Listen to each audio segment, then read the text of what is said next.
La première fois que j'ai eu du gaz lacrymogène dans les yeux, j'avais 12 ans. La première fois que j'ai manifesté, j'en avais 17. À l'époque, j'avais pas le droit de vote et l'extrême droite était déjà aux portes du pouvoir. Depuis, il y a eu énormément d'autres premières fois, lors des protestations contre la guerre en Irak, contre la loi Adopi, pour les droits des minorités. La liste est longue. Mais il y a une chose qui m'a systématiquement marqué et que j'ai retrouvé partout dans le monde, c'est qu'en face des révolutions citoyennes pour la justice sociale et environnementale, il y a toujours cette puissante volonté de l'État de les empêcher d'advenir. Alors, en tant que designer, vous me voyez moi, avec mon carnet à dessin et mes logiciels, pour changer le monde ? Non.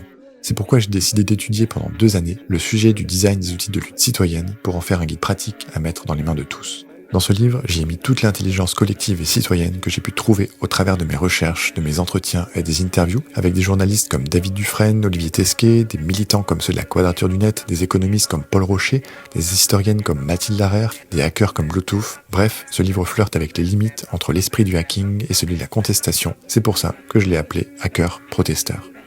Dans ce livre, vous trouverez 100 outils de lutte citoyenne pour établir des stratégies, faire face aux assauts, communiquer, savoir se défendre, seul ou en groupe, dans la rue ou sur Internet, se protéger des drones et trouver toujours des nouvelles manières de diffuser ses revendications, autrement dit, de ne jamais se laisser faire.